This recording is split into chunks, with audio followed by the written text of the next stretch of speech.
saludo más lindo que el saludo del cristiano. No hay un saludo más lindo que el saludo del cristiano. Le da la mano y le dice: Dios te bendiga, mi hermano. Le da la mano y le dice: Dios te bendiga, mi hermano. Dios te bendiga, Dios te bendiga, Dios te bendiga, mi hermano. Dios te bendiga, Dios te bendiga, Dios te bendiga, mi hermano.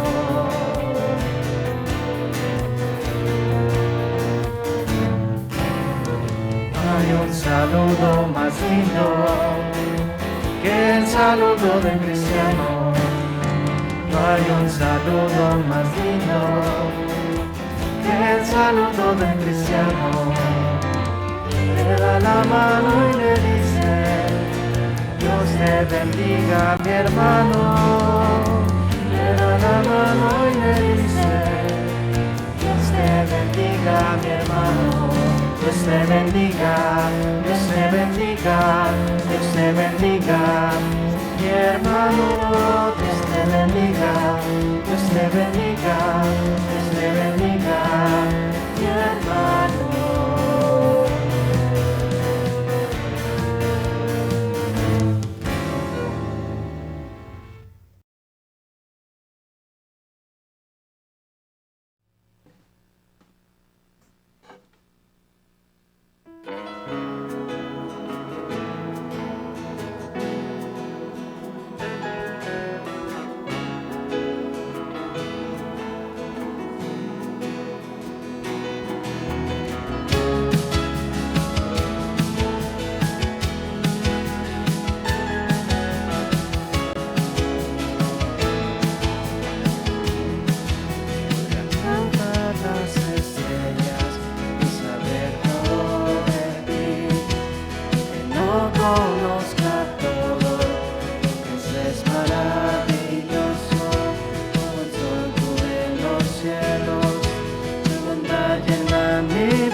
A beber los mares, mas no comprender tu amor, como corrientes de aguas, y en tus misericordias, por el sacrificio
Muy buenas noches, amados hermanos. Agradecemos al Señor que nos permite estar con ustedes en esta hermosa noche de viernes, donde estudiamos el tema de el Ministerio de Matrimonios, el Adulán Matrimonios, y el tema general que hemos estado estudiando se llama Reformando el Matrimonio. Y específicamente hemos estado viendo los últimos días, precisamente, acerca del tema de la sexualidad, acerca de reformando, obviamente, el hecho matrimonial y presentando este tema, por supuesto, desde una perspectiva bíblica, como estuvimos viendo el viernes pasado, basado en el libro de Cantar de los Cantares. En esta ocasión vamos a estudiar el tema Una sola carne, así que les invitamos a permanecer con nosotros en esta noche. Saludamos a todos los hermanos, por supuesto, que nos acompañan, los hermanos de nuestra iglesia Monte de los Olivos, a los hermanos de las misiones de Gracia y Verdad, Monte Sinaí y Fuente de Vida, sean bienvenidos, y a los hermanos y hermanas que nos acompañan de otras iglesias de otros estados de la República Mexicana, sean bienvenidos a esta transmisión y esperamos que el Señor les bendiga. Vamos a comenzar como siempre, lo vamos a hacer a través de una oración. Les pedimos por favor que me acompañen en esta oración, ofreciendo al Señor este tiempo de estudio, pero principalmente pidiendo que el Señor nos ayude a compartir su palabra con sencillez de corazón, pero con la autoridad de su Santo Espíritu. Oramos. Te agradecemos, Padre mío, en este momento por la oportunidad que nos das de poder abrir tu palabra y poder estar, Señor, en esta hora delante de ti. Gracias, Señor, por la vida. Gracias, Señor, por tus misericordias y bondades. Gracias, Señor, porque no nos abandonas ni un solo instante y estás con nosotros. Y te rogamos, Padre, que en este momento nos permitas compartir tu palabra con fidelidad, con amor, Señor, con sencillez de corazón, pero también, Señor, con la autoridad que emana de tu Santo Espíritu.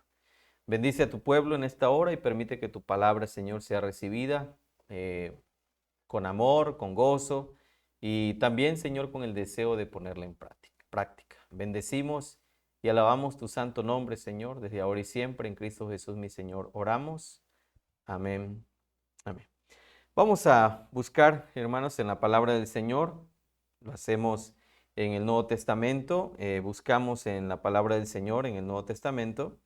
Y lo hacemos específicamente en la primera carta del apóstol Pablo a los tesalonicenses, capítulo 1, versículo 1 al 12, que dice de esta manera: Por lo demás, hermanos, os rogamos y exhortamos en el Señor Jesús, que de la manera que aprendisteis de nosotros como os conviene conduciros y agradar a Dios, así abundéis más y más. Porque ya sabéis qué instrucciones os dimos por el Señor Jesús. Pues la voluntad de Dios es vuestra santificación, que os apartéis de fornicación, que cada uno de vosotros sepa tener su propia esposa en santidad y honor, no en pasión de concupiscencia, como los gentiles que no conocen a Dios, que ninguno agravie ni engañe en nada a su hermano, porque el Señor es vengador de todo esto, como ya os hemos dicho y testificado. Pues no nos ha llamado Dios a inmundicia, sino a santificación. Así que el que desecha esto, no desecha a hombres, sino a Dios, que también nos dio su Espíritu Santo. Pero acerca del amor fraternal no tenéis necesidad de que os escriba, porque vosotros mismos habéis aprendido de Dios que os améis unos a otros. Y también lo hacéis así con todos los hermanos que están en toda Macedonia. Pero os rogamos, hermanos, que abundéis en ello más y más, y que procuréis tener tranquilidad y ocuparos en vuestros negocios y trabajar con vuestras manos de la manera que os hemos mandado, a fin de que os conduzcáis honradamente para con los de afuera y no tengáis necesidad de nada. Palabra de el Señor, mis amados hermanos. Agradecemos al Señor que nos permita compartir con ustedes este tema de esta noche. Y como les decía, el tema que vamos a tratar el día de hoy se llama Una sola carne. Y hemos estado hablando específicamente acerca del tema de la intimidad. Y decíamos que es un tema que a veces causa un poco quizá de extrañeza o revuelo entre algunos cristianos, sobre todo, ¿verdad? Personas que, por supuesto, quizá tratan de mostrar a veces de una forma equivocada un carácter cristiano. porque sencillamente el cristiano o para los hijos de Dios, todas las cosas, por supuesto, desde la perspectiva de la palabra del Señor, tienen que ser puras. Y todo lo que Dios ha creado, pues es bueno, siempre debe ser todo esto, obviamente, dentro del marco de la palabra del Señor. Por lo tanto, el hablar, por supuesto, del contacto sexual es un aspecto de nuestras vidas tan íntimo que se tiene que proteger. Y si nosotros hemos de estar protegidos, por supuesto, ¿verdad? Tenemos que tener una valla pues muy alta del pacto o de ese pacto a nuestro alrededor. Pero como la unión también de una sola carne ocurre cada vez que hay un contacto sexual, sea este contacto moral o inmoral, debemos santificar y por supuesto sellar ese contacto sexual con un juramento de pacto. Es decir, cuando el contacto sexual se sella con un lícito juramento de pacto, se llama entonces matrimonio. Obviamente estamos hablando en términos del verdadero matrimonio, el creado por Dios, el diseñado por Dios, y no aquellas, podríamos decirlo, manifestaciones o ideas que tratan, por supuesto, de equiparar el matrimonio de Dios a otras ideologías y filosofías completamente opuestas a la palabra del Señor.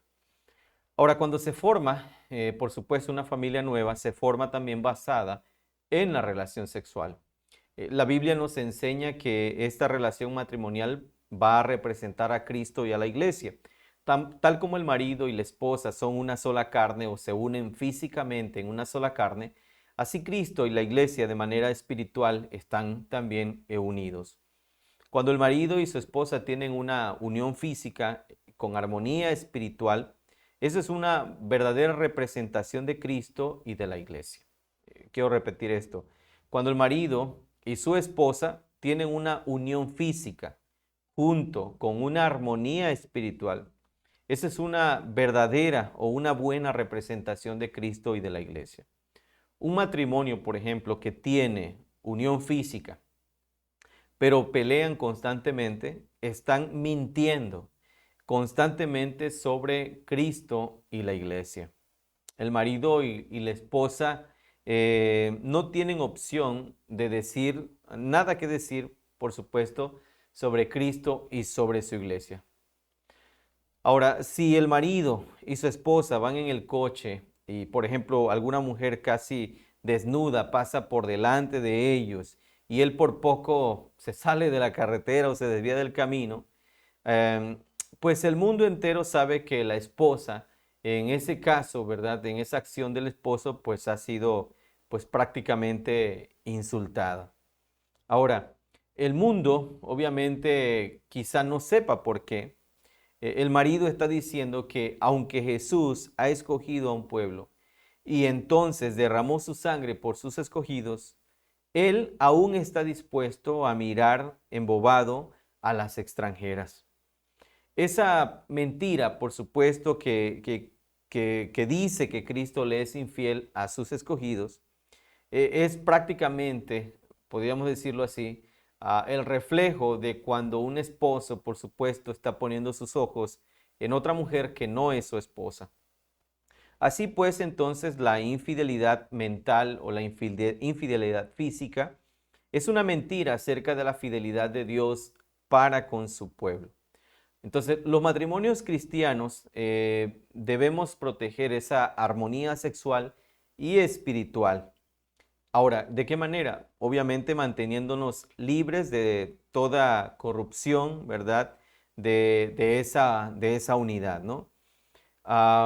Ahora, si no lo hacemos, si no nos mantenemos apartados en el aspecto sexual, por supuesto, para nuestra esposa, en este caso también, por supuesto, para el Señor, pues estamos mintiendo respecto a la fidelidad de Cristo con su iglesia. ¿Por qué pasa esto? Porque pues obviamente el matrimonio también debe reflejar la relación de Cristo y de la iglesia, como Pablo lo presenta en Efesios capítulo 5, versículo 21 en adelante.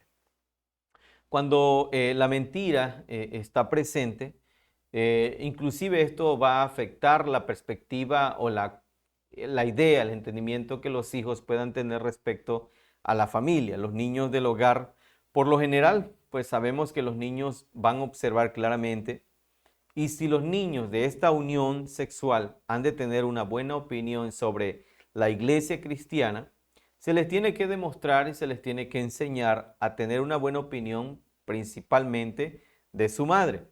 Si su madre es amada y bien tratada por su padre, como Cristo ama a la iglesia, pues su padre obviamente les está diciendo la verdad respecto a cómo Jesús y la iglesia están relacionados. Este testimonio, por supuesto, incluye también, ¿verdad?, la devoción sexual. Ahora, hermanos, la Biblia nos dice claramente que no hemos de tener nada que ver con la inmoralidad sexual. Hemos de evitar hasta los chistes verbales sobre la inmoralidad. Efesios capítulo 5, versículo 3 y 4 dice, pero fornicación y toda inmundicia o avaricia, ni aun se nombre entre vosotros como conviene a santos, ni palabras deshonestas, ni necedades, ni truhanerías que no convienen, sino antes bien, dice Pablo, acciones de gracias. Ahora, esta es la perspectiva que por supuesto Pablo está diciendo aquí, pero a algunos les parece que la instrucción bíblica en este punto quiere decir que nunca se debe mencionar la moralidad del sexo en la iglesia. Y no estoy hablando de inmoralidad, sino la moralidad. Nos referimos obviamente a lo correcto. Mucha gente piensa que cuando Pablo está mencionando este pasaje, lo que Pablo está prohibiendo es que los temas de sexo o sexualidad en la iglesia no deben hablarse. Y a veces se piensa que la iglesia no es el lugar para tratar esos temas. Y a veces algunas personas piensan que estos temas son irreverentes o que son ofensivos para el Señor. Pero en realidad eso solamente muestra nuestra poca entendimiento y conocimiento de lo que es la palabra del Señor. Ya decíamos en otras ocasiones que tenemos un gran problema, especialmente porque es el mundo quien está enseñando a nuestros jóvenes y niños acerca de la sexualidad, y es una sexualidad distorsionada, mientras la iglesia se tapa los ojos, ¿verdad?, no queriendo abordar estos temas cuando son muy importantes para que nuestros jóvenes lleguen al matrimonio con una sexualidad restaurada o una perspectiva sexual, ¿verdad?, bíblica o bíblica sexual, ¿no? Ahora, muchos piensan que Pablo está prohibiendo aquí el tema sexual, y lo primero que tenemos que entender es que Pablo no está hablando aquí de que se deba prohibir en la iglesia hablar del tema sexual, sino Pablo más bien está diciendo, pero fornicación y toda inmundicia o avaricia ni aun se nombre entre vosotros. Él está hablando de la fornicación, de algo que por supuesto es un tema sexual, pero que no es de acuerdo a la voluntad de Dios. Ahora, la Biblia dice que en la comunidad cristiana, más bien, la Biblia dice que en la comunidad cristiana no se debe ni insinuar acerca de la inmoralidad sexual. Debemos ser puros en nuestras conversaciones y también en nuestro entretenimiento. No dice, y esto aclaro, la Biblia no dice, pero entre vosotros no se debe de insinuar del contacto sexual. Eso no es lo que la Biblia dice. La relación sexual entre marido y esposa no es inmoralidad sexual. Entonces tenemos que verlo desde esa perspectiva. O sea, una vez más repito el concepto de la ocasión pasada. Cuando un esposo y una esposa, ¿verdad?, de acuerdo a las escrituras, tienen intimidad sexual, Dios no se tapa los ojos. Dios creó la intimidad sexual. Entonces Dios no se voltea, ¿verdad?, como si a Dios le diera vergüenza o se apenara de algo así. Por supuesto que no. ¿Por qué? Porque delante del Señor esto es algo santo, siempre y cuando, ¿verdad?, el hecho sea sin mancilla. Entonces, la relación sexual entre marido y esposa no es inmoralidad sexual. No hay nada malo en que los niños sepan que su padre es varón y su madre es una mujer, ¿verdad? Y que tienen una relación sexual, ¿sí? Sí que hay algo malo en que los niños no lo sepan. Ahora, trágicamente, hermanos, hay muchos niños que fácilmente pueden imaginarse de que sus padres se sienten frente a la televisión a reírse de chistes sucios, mientras no pueden comprender que su madre y su padre tengan una relación sexual. Ahora, no pueden imaginarse de que sus padres tengan contacto sexual moral, pero sí les pueden imaginar teniendo que ver con la inmoralidad y eso es profundamente trágico. Es decir, muchos padres inclusive ven programas de televisión sexuales o sexualizados, chistes en doble sentido en la televisión o en el internet. Y los niños, cuando ven que sus padres están riéndose, están disfrutando de ese tipo de comedia, los niños creen que eso es correcto porque ven a sus padres que en algún momento, ¿verdad?, están inclusive disfrutando ese tipo de cosas. Entonces, algo interesante es que en el hogar, por supuesto, siempre hay una relación sexual que es prácticamente el centro del hogar y debe ser evidente a todos los que viven allí, abrazos, besos, atención romántica de parte del esposo hacia la esposa o de la esposa hacia el esposo. Si los niños saben que hay una unidad fundamental entre el marido y la esposa, fácilmente pueden entender la analogía espiritual de Cristo y de su iglesia. Grande es ese misterio, mas yo digo esto respecto de Cristo y de la iglesia. Ahora, los cristianos, hermanos, a menudo tienen una impresión desvirtuada de las relaciones sexuales, porque se han dejado llevar por la propaganda de espectáculos mundanos.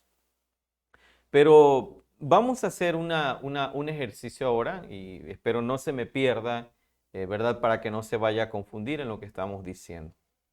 Supongamos que un día llega un vecino a la casa de un hermano, de un cristiano, y le dice así: hola vecino, deseamos invitarles a ustedes esta tarde. Y el vecino dice, bueno, muchas gracias, contesta este cristiano inocentemente. Un momentito, le dice a aquel que llega a invitarlo, eso no es todo. Deseamos invitarles a entrar en nuestra alcoba para que mientras nosotros, dice, tenemos relaciones sexuales, ustedes pudieran observarnos o ustedes pudieran contemplar lo que nosotros estamos, lo que estamos haciendo. Ahora, el cristiano lo rechaza con horror y le dicen, no, eso no es posible, nosotros somos cristianos. Y aquel podría decir, ah, sí, claro, dice el otro con perplejidad. En ese caso, pues, por supuesto, que sería un poco atrevido para ustedes. Veamos o vamos a hacer esto. Nosotros tenemos una cámara de video, lo grabamos en cinta magnética y se la traigo mañana. Así que pueden ver la relación sexual cuando ustedes quieran. El cristiano le explica que eso tampoco es posible. Bueno, yo no me explico. El vecino le dice, todavía un poco perplejo, ¿no? La semana pasada ustedes nos invitaron a su casa y nos sentamos todos a ver una película en su televisión y esa película tenía unas cuantas escenas de desnudos. ¿Cómo puede ser que estás dispuesto a mirar a la mujer de otro hombre, pero no a la mía?, le dice el vecino. Claro, mi mujer no es más guapa, ¿no? Ahora, al llegar a este punto, el pobre cristiano interrumpe para explicarle que la belleza o la falta de belleza de su mujer no tiene nada que ver con el asunto. Le explica además que no son cristianos ordinarios, pertenecen a una clase muy especial de cristianos, es decir, los hipócritas. Ahora, ¿sería hipocresía una palabra demasiado fuerte? Bueno, yo no lo creo, ¿no? Muchos de los cristianos están dispuestos a ver por medio de la cámara cinematográfica lo que no se atreven a ver en persona.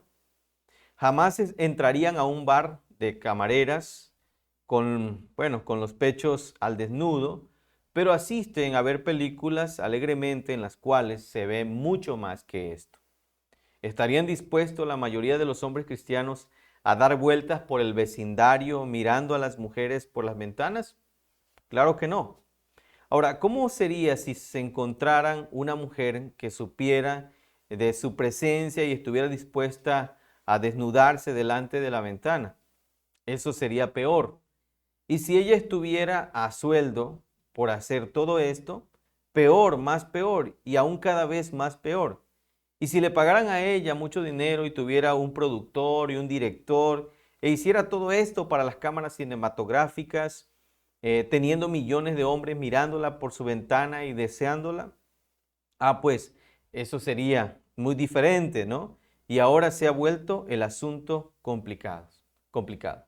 Ahora, ¿a qué vamos con esto? Vamos, el hecho de que obviamente algunos tratan de excusar esta clase de comportamiento a base de normas obviamente contemporáneas. Algunos cristianos no quieren ser especiales en lo que ven, no quieren reconocer que su discipulado se aplica también en esta área, en lo que estamos viendo. Y tampoco quieren confesar que la sexualidad y la desnudez en la pantalla de los cines también les provoca excitación. Pero los que niegan que tales cosas les afectan, se están, por supuesto, engañando a sí mismos. No es posible ver para diversión escenas sexuales y posiciones de desnudez sin ser afectado negativamente de alguna manera. Ahora, pero hay hombres que niegan tales cosas o que tales cosas les afectan. Tales negaciones proceden, por supuesto, de dos clases de hombres. El primer grupo son los mentirosos. O sea, están mintiendo a sí mismos o a los que les escuchan y probablemente a ambos. El hombre se siente excitado o despertado sexualmente por lo que ve, pero siendo cristiano sabe que decirlo, por supuesto, no es aceptable dentro del círculo cristiano. Así que sale del teatro o sale del cine con los compañeros cristianos hablando de esta manera. ¿Cuántas veces usted ha escuchado esto? Esta película estaba muy buena, sin embargo, qué lástima que tuvieron aquella escena. Pero en su corazón aquella escena fue solo un bocado, precisamente, ¿verdad?, de pasión dentro del corazón. Hay también otra clase de hombre que niega que esto le afecta. Y este está diciendo la verdad. ¿Y por qué no se siente despertado sexualmente? Porque tiene un corazón obviamente insensible y una conciencia contaminada y también cauterizada. Dice la palabra del Señor en Tito 1:15, todas las cosas son puras para los puros, mas para los corrompidos e incrédulos nada le es puro, pues hasta su mente y su conciencia están corrompidas. Ahora, este tipo de hombre tiene la conciencia tan insensible que necesitaría mucho más que eso para poder excitarse. Pero el corazón, hermanos, es muy engañoso. Hay una tercera manera de pecar en un asunto como esto. Esta reacción reconoce, por supuesto, el efecto que tal materia puede tener e intenta usarla. A menudo la gente, aún los cristianos, van a justificar la mirada o la lectura material de materia inmoral diciendo que les ayuda inclusive en su vida sexual en su casa.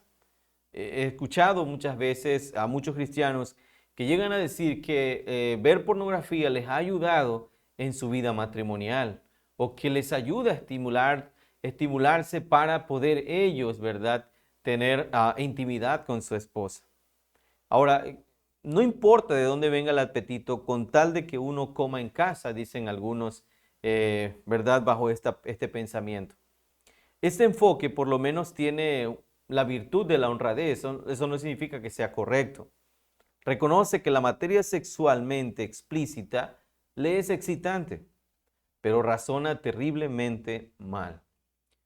Y la razón es porque primero la Biblia plenamente dice que los hombres, que todo dice a los hombres que donde nosotros debemos encontrar la satisfacción, y no solamente la satisfacción, sino la excitación sexual, debe ser solamente con nuestra esposa.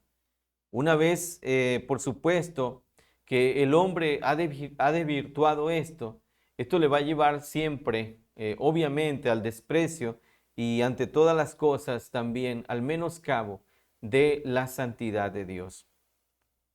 Ahora, un hombre debe asegurar que solo su esposa sea la base de su excitación y su satisfacción sexual. Otras mujeres, sean en películas, libros, revistas, no deben ser la fuente de su despertar sexual. Tan pronto como entren otras mujeres a los pensamientos de un marido, la prohibición clara de Cristo se aplica. Pero yo os digo que cualquiera que mira a una mujer para codiciarla, ya adulteró con ella en su corazón. Mateo capítulo 5, versículo 28. Segundo, negamos categóricamente que cosas como estas ayudan a las parejas en su vida sexual. Ahora, introducir a otros en una relación sexual, sea de cine u otros, no puede ser otra cosa que una fuente de frustración a largo plazo. Esta frustración viene principalmente por lo que ya estuvimos hablando la vez pasada, acerca de las limitantes del cuerpo y de la vida del hombre también, ¿verdad? Entonces viene una frustración. Eso es porque inevitablemente, ¿verdad? Cuando usted ve una película pornográfica o cuando usted empieza a observar cosas fuera sexualmente, por supuesto, fuera de su matrimonio, esto va a entrar en una comparación, inevitablemente. Y tales comparaciones, por supuesto, siempre van a ser dañinas y destructivas para una relación significativa del pacto. Con esto se niega la excitación a corto plazo que tales cosas introducen.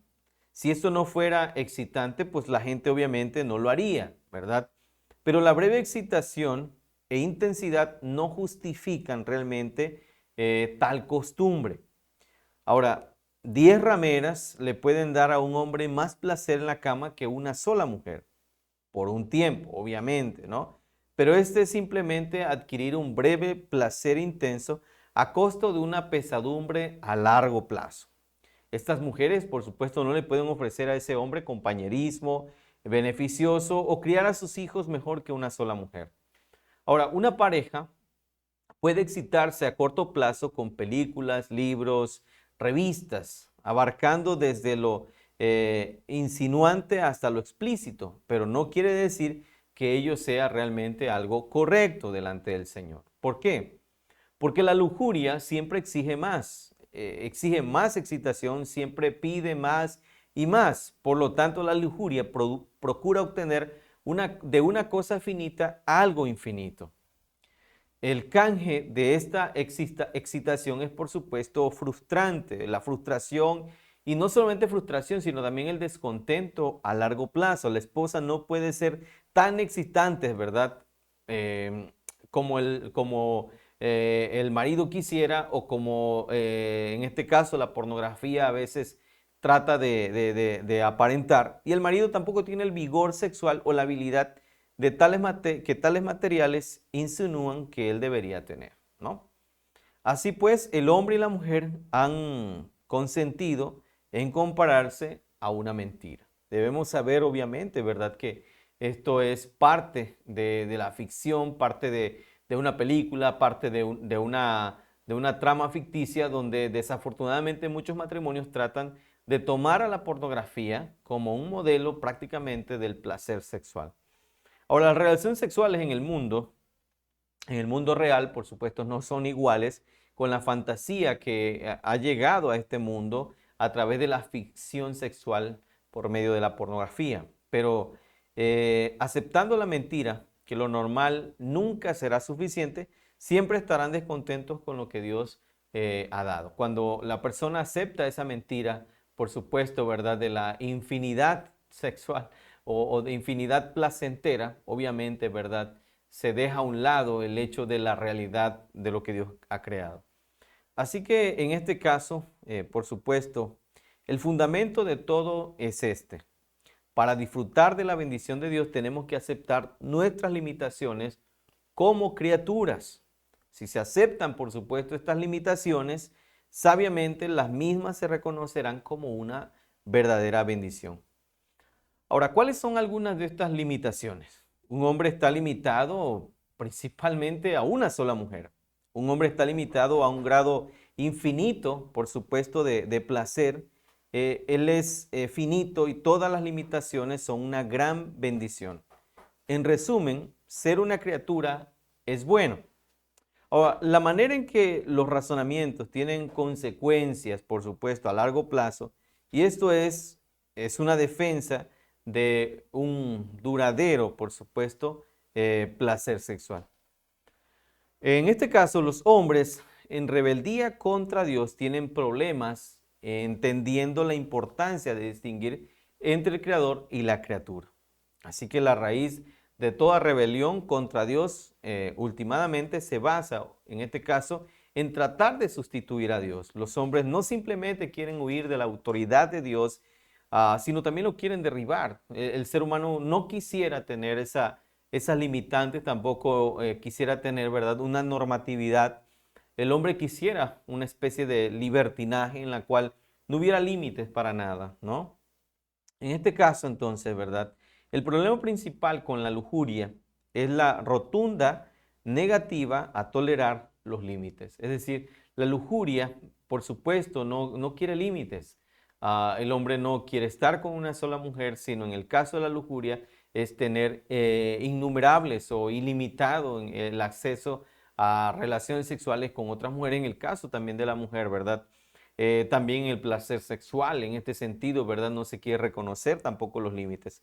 Y como se mencionó anteriormente, la lujuria es el deseo de exigir una cosa, a una cosa finita, cosas infinitas. Por supuesto que no se puede proveer y que es obviamente el deseo de tratar de elevar lo creado a un nivel de Dios. Pero por supuesto estas cosas no son verdaderamente posibles. Ahora, en 1 Tesalonicenses, el pasaje que leímos hace un momento, dice que la voluntad de Dios es nuestra santificación, que nos apartemos de fornicación, que cada uno de nosotros sepa tener su propia esposa en santidad y honor, no en pasión de concupiscencia como los gentiles, que no conocen a Dios. Ahora, es importante entonces que fijemos esa conexión entre la moralidad sexual con el conocimiento de Dios, ¿sí? Si se niega al Dios trino e infinito, llegará el momento entonces en que se buscará otra cosa con que sustituir al Señor. Ahora, la Biblia nos manda que seamos renovados en nuestro entendimiento. Romanos capítulo 1, versículo 1 y 2, 12, perdón, capítulo 12, versículo 1 y 2. Tenemos que aprender a razonar de forma distinta, referente, obviamente, a nuestra conducta sexual, y jamás nos debemos olvidar que nuestra naturaleza sexual y nuestra cópula sustituyen una parte no muy pequeña de nuestra vida. Ahora, más bien constituyen, no sustituyen. Esto quiere decir que los cristianos tienen que perseguir la santidad sexual. Cuando estamos hablando, obviamente, de una sola carne, estamos hablando de esa relación que se da dentro de un pacto, donde el pacto obviamente es el matrimonio y donde esta intimidad es algo aprobado por el Señor. Pero también nosotros debemos mantener esa sexualidad lejos de toda perversión, lejos de todo aquello que obviamente ofende al Señor. En ocasiones se pregunta qué cosas son permitidas y cuáles no son permitidas dentro del lecho matrimonial. Debemos saber obviamente que Dios ha diseñado también inclusive nuestro cuerpo para cumplir funciones específicas y para tener obviamente, ¿verdad?, una interacción. Esto significa que tanto el aparato reproductor masculino como el femenino fueron diseñados de tal manera que Dios los creó para tener obviamente la unión de una sola carne. Cada una de las partes, podríamos llamarlos músculos, tejidos y demás, fueron constituidos para permanecer en una unión. Esta unión es aprobada por Dios dentro de lo que es el matrimonio. Pero es ahí donde nosotros debemos vivir en santidad. Por lo tanto, no debemos agregar elementos externos fuera de lo agradable al Señor para traer a nuestra familia o nuestro matrimonio con la idea de que va a mejorar nuestra vida sexual. Debemos saber que en el matrimonio debe haber no solamente una armonía en el contacto sexual, sino también en la vida espiritual. Cuando esto pasa, cuando hay armonía en estas dos áreas, es obvio, ¿verdad?, que estamos modelando la relación de Cristo y su iglesia. Hermanos, seamos santos en cada una de las áreas de nuestra vida y glorifiquemos al Señor con nuestros cuerpos. Amén.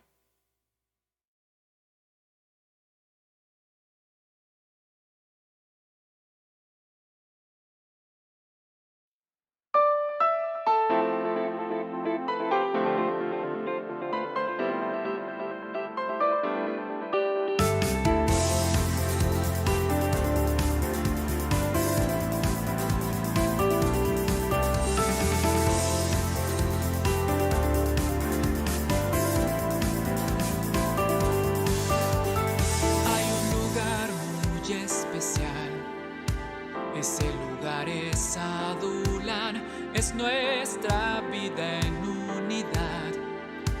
El Evangelio es central, solo al Señor vamos a honrar. Siervo dunamis quiero ser, solo al Señor vamos a honrar. Siervo dunamis quiero ser. Mi Dios eres Señor, el gran Salvador y nuestro refugio. Eres nuestra Adulán, Señor, seguro estoy, yo creo en ti. Mi Dios eres Señor, el gran Salvador y nuestro refugio. Eres nuestra Adulán, Señor, seguro estoy, yo creo en ti.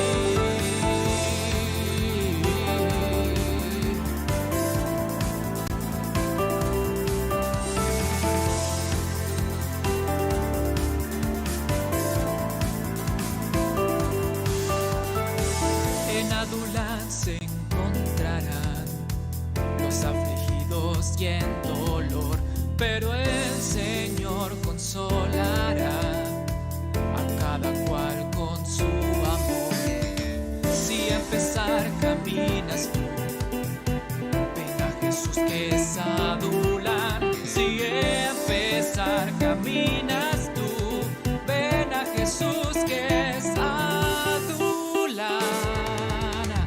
Mi Dios eres Señor, el gran Salvador y nuestro refugio.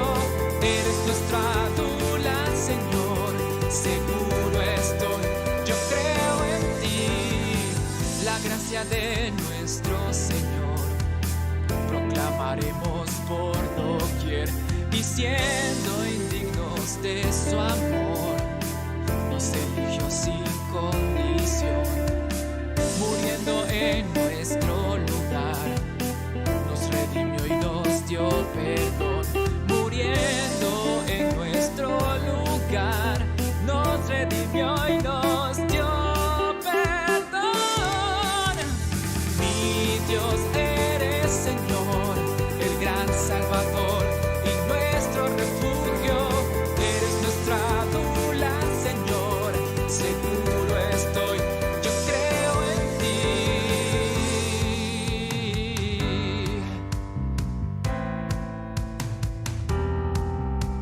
Solo el poder del Evangelio puede al hombre transformar.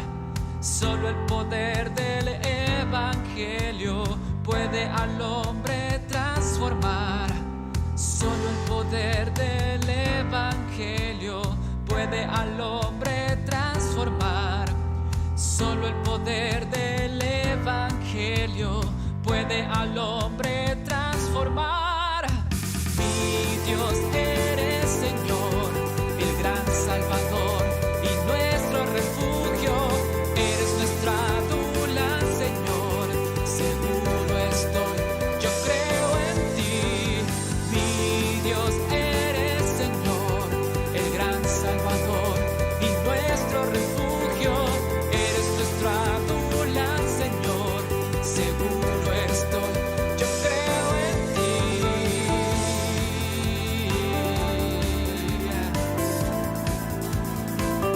Yo creo en ti.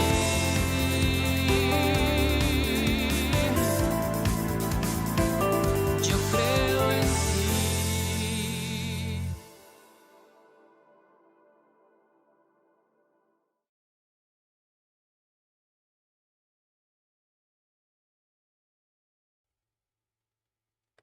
Agradecemos al Señor que nos permitió compartir con ustedes este tiempo. Vamos a orar.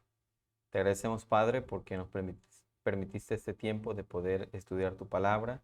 Ayúdanos, Señor, a hacer tu voluntad, a vivir en santidad, glorificar tu nombre, Señor, en todas las áreas de nuestra vida.